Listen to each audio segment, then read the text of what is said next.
শাস্তির বিবরণ আল্লাহ তাআলা সরাসরি কোরআনে আমাদেরকে বলছেন। জাক্কুম গাছ, এটা আপনারা চিনেন, এটাকে কোনো অঞ্চলে আমার দেশে সেজি গাছ বলে, ফণিমনসা বলে, তারপরে ক্যাকটাস বলে, ইংরেজি বলে ক্যাকটাস। এই গাছটা এরকম সবুজ, তিন শিরা, কাটা কাটা, তিন দিকেই কাটা থাকে এবং একটু খোসা দিলেই সাদা সাদা কষ বের হয়, অত্যন্ত বিষাক্ত। তো এই জাক্কুম গাছ জাহান্নামীদের প্রধান খাদ্য। জাহান্নাম 7টা স্তর, 7তলা বিল্ডিংয়ের মতো, একেবারে তলদেশে এই গাছটা, সেখানে আল্লাহ তাআলা এই গাছটাকে সৃষ্টি করেছেন এবং 7টা দোজখে তার শাখা প্রশাখা এমনভাবে বিস্তারিত যে কোটি কোটি মানুষ তা খাবে, এই ভয়ঙ্কর গাছ। আল্লাহ বলেন এই জাক্কুম গাছ এটা পাপীদের খাদ্য, মুসলমানদের, মোমেনদের খাদ্য নয়। গলিত তামার মতো, তেলের গাদের মতো, ইয়াগলিফিল বুতুন, পেটের মধ্যে এগুলি ফুটতে থাকবে, টকবক করে ফুটতে থাকবে। গালিয়াল হামিম, যেভাবে গরম পানি টকবক করে ফুটে, ওভাবে পেটের মধ্যে ফুটতে থাকবে। আল্লাহ তাআলা বলেন খুজুহু, ধরো ওই আসামিকে ধরো, ফাতিলুহু ইলা সাওয়াল জাহিম, তাকে টেনে নিয়ে যাও জাহান্নামের মাঝ বরাবর। এভাবে আল্লাহ তাআলা আদেশ দিবেন।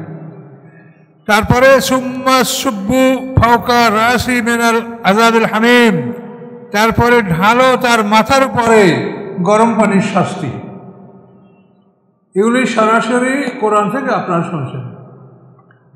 তো এই শাস্তি আল্লাহ তাআলা দিবেন, আল্লাহর সৃষ্টি মানুষ। এই শাস্তিগুলি কারা ভোগ করবে, আপনারা একটু ডানে বামে তাকাইলেই লক্ষ্য করতে পারেন যে এই শাস্তিগুলি কারা ভোগ করবে। আল্লাহর কোরআনকে যারা পিঠের পিছনে নিক্ষেপ করে চলে যাচ্ছে, কোরআনের কথা যারা শোনে না, কোরআন নিয়ে চিন্তা করে না, কোরআন পড়াশোনা করে না, কোরআন অনুযায়ী জীবন পরিচালনা করে না, সেই মানুষগুলি এই মহাবিপদে পড়বে। এই জাক্কুম গাছ তারা খাবে।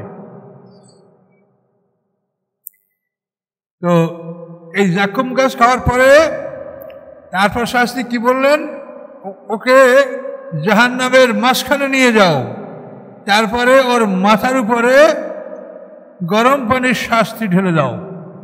এই মাথার উপরে যে গরম পানিটা ঢালবে এটা গড়াবে না, এটা মাথার, দেখেন মাথার তালুতে একটা ছিদ্র আছে, বাল্যকালে এই ছিদ্রটা দেখা যায় সব শিশুদের, আমাদের মাথা আছে এখন দেখা যায় না। এই ছিদ্রটা সেদিন এটা উন্মুক্ত হবে এবং এইখান থেকে গরম পানিটা রগের মধ্যে ঢুকবে, রগের মধ্যে ঢুকে হৃৎপিণ্ডে যাবে এবং হৃৎপিণ্ডে যেরকম রক্ত সাপ্লাই করে সারা শরীরে, ওই রকম গরম পানিটা হৃৎপিণ্ডের মাধ্যমে সারা শরীরে প্রবাহিত হবে। ফলে পেটের ভিতরে যা আছে সেগুলি আগে গলে যাবে এবং চামড়াটা শেষে গলবে। সূরা হজের মধ্যে আছে ইউসাব্বু মিন ফাওকি রুসিহিমুল হামিম। আল্লাহ বলেন তাদের মাথায় গরম পানি ঢালা হবে। ইউসারু বিহি মা ফি বুতুনি ওয়াল জুলুদ, এবং সেই গরম পানির প্রভাবে তাদের পেটের মধ্যে যা আছে এগুলি সব গলে যাবে এবং শেষ পর্যন্ত চামড়া। এভাবে আল্লাহ তাআলা ভয়ঙ্কর শাস্তি দিবেন। কিন্তু সেই সময় এই শাস্তিতে কোনো মানুষ মারা যাবে না। মানুষের মরণ যে দুইটা, এই দুইটা মরণ পার হলে আর কোনো মরণ নাই। কোরআনের কথা অত্যন্ত চূড়ান্ত কথা। তো এই দুইটা মরণ, দুইটা জীবন, দুইটা বরজাক, দুইটা জন্ম, একটা মানুষের জীবন, এই 8টা পর্ব। আমরা সবাই আল্লাহকে সাক্ষী দিয়ে, রব্বরের সাক্ষী দিয়া আমরা মৃত্যুবরণ করেছি। মৃত্যুর পরে আমরা বরজাক, মৃত্যুর পরে পর্দার আড়ে ঢুকেছি। এই বরজাকে আমরা ছিলাম পিতামাতার পিঠে, পিতার পিঠে আমরা অবস্থান করছিলাম। যেখান থেকে আমাদেরকে বের করা হয়েছে ওখানেই আমাদেরকে মৃত্যুর পরে পিতার পিঠে আমাদের আল্লাহ তাআলা সংরক্ষণ করেছেন। এই বরজাকে থাকার পরে আমরা এই পৃথিবীতে আসি, এটা জন্ম। জন্মের পরে জীবন উপভোগ করছি, এটি জীবন। তাহলে মৃত্যু, বরজাক, জন্ম, জীবন। এই জীবনের সামনে কি মৃত্যু, মৃত্যুর পরে আবার বরজাক, পর্দার আড়ালে জগৎ, বরজাকের পরে আবার জন্ম। এই জন্মটা হবে ইসরাফিল সাহেবের সিংহার ফুৎকারে, হাসরের ময়দানে দ্বিতীয় ফুৎকারে। এই জন্মের পরে দ্বিতীয় জীবন, হয়তো জান্নাত না হয়তো জাহান্নাম। এই 8টা পর্ব মানুষের জীবন। কিন্তু আমরা এমন কতগুলি জিনিস আমাদের মনে ঢুকানো হয়েছে যেগুলির বিপক্ষে এখন কেউ বললেই আমরা মানে চমকে উঠি, কেন, কেমন করে হতে পারে? আমরা এইমাত্র মারা গেলাম আর একেবারে কয়েক ঘন্টার পরে আবার জীবিত করে ফেলানো হলো মানুষ। তাহলে মারা যাওয়া কি প্রয়োজন ছিল মরার? আপনি এইমাত্র মরলেন, আপনাকে মাটিতে রাখা হলো, এখনই আপনি আবার জীবিত হয়ে গেলেন। মরার পরে বরজাক, যেটা কোরআনে বলেছে, আমি ওরাহিম বরজাকুন ইলা ইয়াউমি ইউবআসুন, পুনরুত্থান দিবস পর্যন্ত তারা এই পর্দার আড়ালে জগতে থাকবে। আমরা সবাই এই বরজাকে, আমরা এটা বরজাক মানেই পর্দার আড়ালে জগৎ। শুধু দুইটার নাম কোরআনে পাই, ইল্লিন এবং সিজিন। ভালো যারা তারা উন্নত জায়গায় থাকবে, এবং সিজিন এটা খারাপ জায়গা, জেলখানা, এখানে খারাপ লোকেরা এখানে থাকবে। পৃথিবীর মানুষ দুই দল, মোমেন এবং কাফের, এর বাইরে কোনো দল নাই। মরার পরে ইল্লিন সিজিন, বিচারের পরে জান্নাত জাহান্নাম, এর বাইরে কোনো স্থান নাই। কিন্তু আমরা তো ৭৩ দলের আওয়াজ খুব জোর দিয়ে করতেছি। তো এই জন্য এই বিষয়গুলি আপনারা বারবার আপনাদেরকে বলছি, বোঝার চেষ্টা করেন। এগুলি যেহেতু আপনারা যদি ছোটবেলার থেকে শুনতেন তাহলে আমার আর এত বলা লাগতো না, কিন্তু এটা আপনাদের কাছেও কেমন লাগছে যে এটা কীরকম হলো। আসলে এটাই সব আল্লাহর কোরআন বলছে, আর আপনাদের বিবেক তো এটা সাক্ষ্য দিচ্ছে। বিবেক তো একটা মানুষের আছে যে আমি এই মরলাম আর আমার একেবারে আবার সাথে সাথে জীবিত করে ফেলাইল। আর জীবিত মানে কত কথা এর পিছনে আছে। একটা মানুষ জীবিত করা কি সোজা? আল্লাহ প্রথম যেভাবে আমাদের সৃষ্টি করছেন, দ্বিতীয়বার ওইভাবেই সৃষ্টি করবেন। মানে প্রথম দেহের এই ফিজিক্যাল বডি, পদার্থের দেহটা তৈরি হবে, এই দেহের মধ্যে স্পিরিচুয়াল পার্টটা ঢুকবে। এবং এই ছোট্ট যেরকম হাসরের মাঝের আমার দুনিয়া যেরকম মায়ের পেট থেকে ছোট্ট উলঙ্গ ভূমিষ্ঠ হয়েছে হাসরের মাঝের, ওইভাবেই আমরা উঠবো। কামা বাদাকুম তাউদুন। এই বড় দেহ নিয়ে মারা যাবে, এই দেহ আমাকে চিন্তা করবে, এই কথাগুলো সম্পূর্ণ ভুল কথা, এগুলি জাল কথা।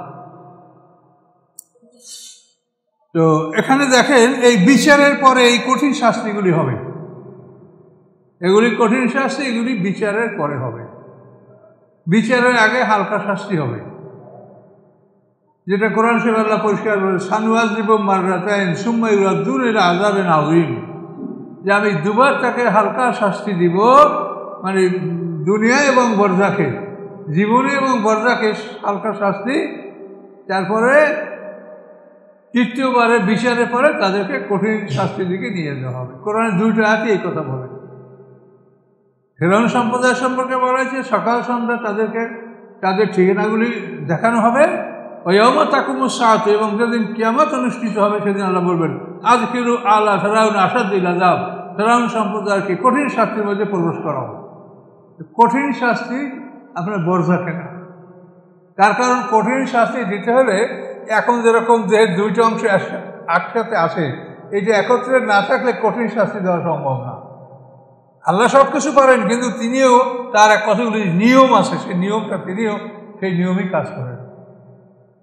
মৃত্যু মানে হলো আমাদের জিনিস পৃথক হয়ে যাওয়া, পদার্থের দেহ এবং স্পিরিচুয়াল দেহ, যেটা নফসে মুতমাইন্না, নফসে লামারু, এটা পৃথক। এইটা পৃথক থাকাকালীন কঠিন শাস্তি সম্ভব না। এই দুটি একত্রিত এখন আসে, এখন আমাদেরকে আমরা কঠিন শাস্তি ভোগ করতে পারবো, অনুভব করতে পারবো। আবার মরার পরও যখন এই দুটি একত্রিত হবে, তারপর কঠিন শাস্তি। আর যখন এই দুইটা পৃথক থাকবে তখন কঠিন শাস্তি হবে না, হালকা শাস্তি হবে।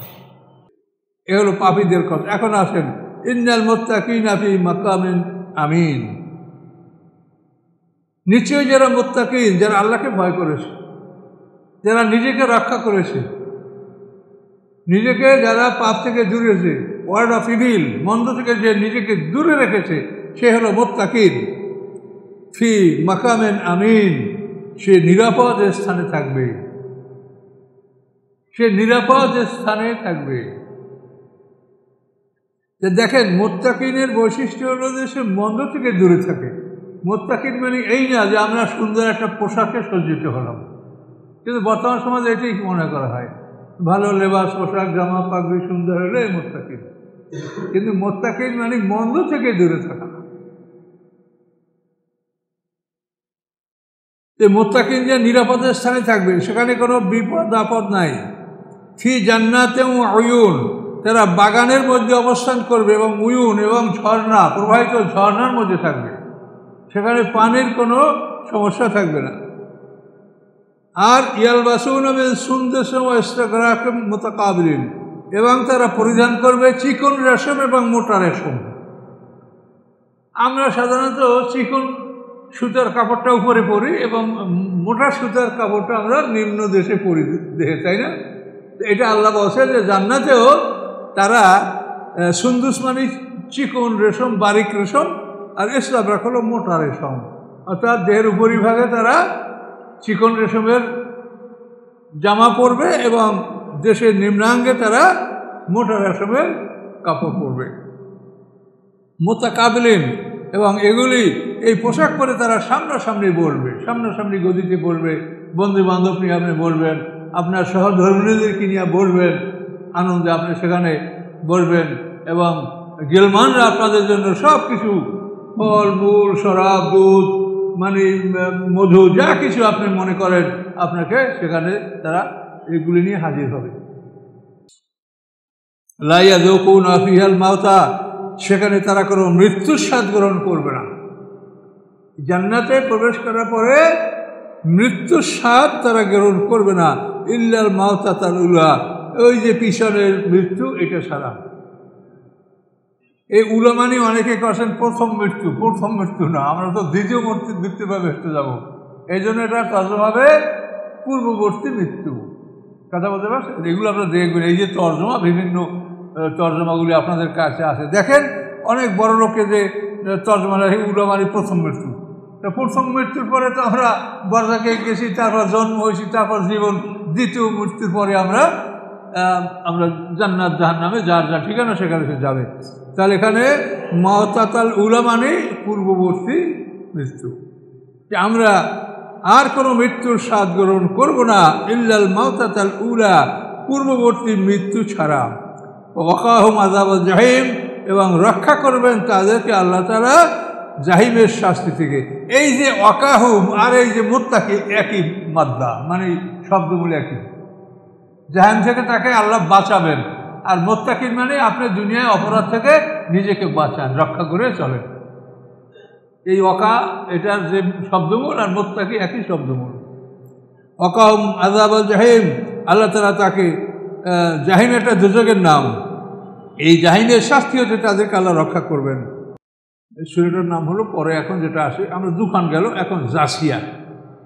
জাসিয়া শব্দের অর্থ ক্রাউচ ডাউন, অর্থাৎ নত অবস্থায় বসা বা দাঁড়ানো, নত অবস্থায় থাকা।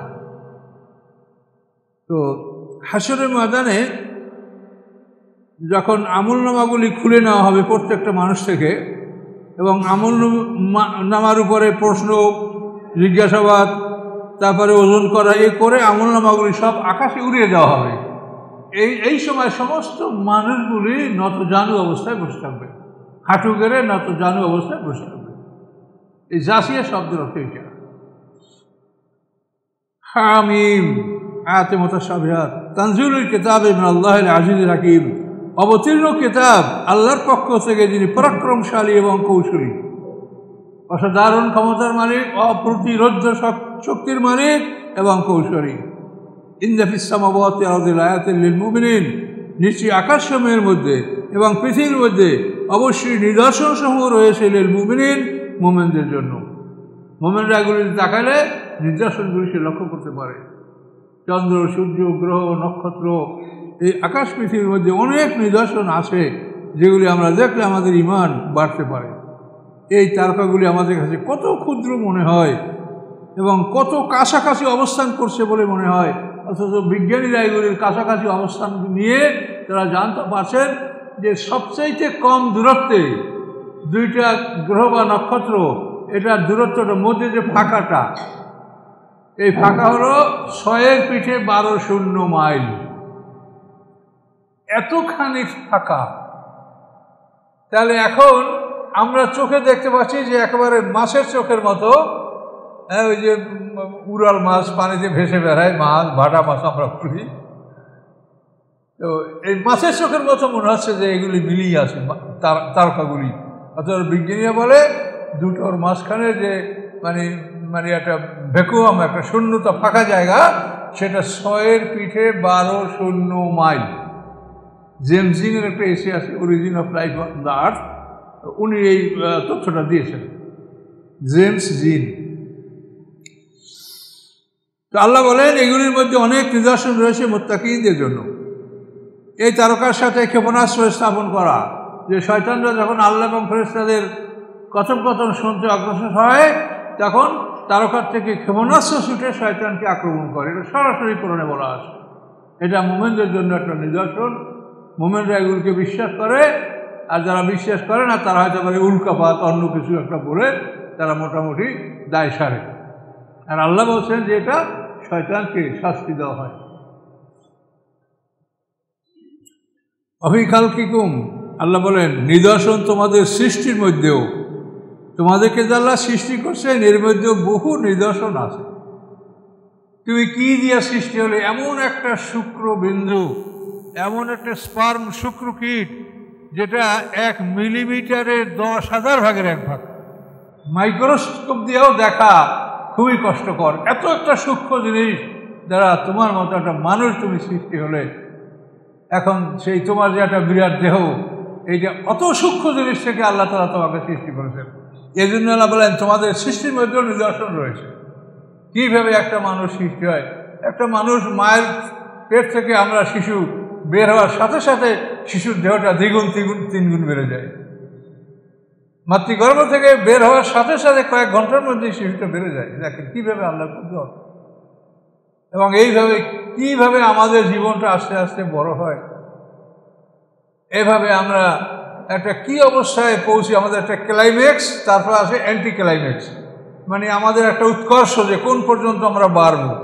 এই বাড়া পর্যন্ত গেলে আমাদের বর্ধন থেমে যায়, তারপর আমাদের আবার অধোমুখী যাত্রা জীবনের শুরু হয়, অ্যান্টি ক্লাইম্যাক্স। যেটা কোরআনে আল্লাহ বারবার বলছেন যে তোমাদেরকে আমি যে কোথা থেকে কোথায় নিয়ে যাই, কোন অবস্থা থেকে কোন অবস্থায় নিয়ে যাই, এটাকে একটা আয়াতে আল্লাহ বলেছেন লাতারকাবুন্না তাবাকানান তাবাক, যে তোমরা একটা স্তর থেকে আরেকটা স্তর বদলি করছো। তুমি প্রথম ছিলে শুক্রবিন্দু, সেখানে 40 দিন মায়ের পেটে থাকার পরে তুমি হলে জমাট রক্ত, দ্বিতীয় 40 দিনে তুমি হলে 1 টুকরা মাংস গোশত, তৃতীয় 40 দিনে তুমি একটা হাড্ডির অবকাঠামো সৃষ্টি হলে, এরপর তোমার হাড্ডির উপরে লোম, চামড়া ইত্যাদি এগুলি আল্লাহ তাআলা আস্তে আস্তে তোমাদেরকে পরিয়ে দিলেন। হ্যাঁ, এবং তাফসীরে বলা আছে যে পুরুষের বীর্যের যে অংশ, এর দ্বারা সন্তানের রগ এবং হাড্ডি সৃষ্টি হয়, এবং মায়ের অংশ দ্বারা রক্ত এবং মাংস সৃষ্টি হয় মানব দেহে। এটা তাফসীর কাররা বলেছে। এখন ডাক্তাররা কি বলবেন সেটা আমরা বলতে পারি না। তো এই যে সৃষ্টির একটা বিরাট বিষয়, যে চিন্তা করলে আল্লাহ বলে এখানেও তোমাদের অনেকগুলি চিন্তার বিষয় আছে, নিদর্শন আসে। তোমরা এগুলি চিন্তা করলে বুঝতে পারবে যে আসলেই এই কুদরত, এই যে পরিবর্তন, এর পিছনে বিরাট একটা শক্তি কাজ করছে। এটা এমনি হয় না।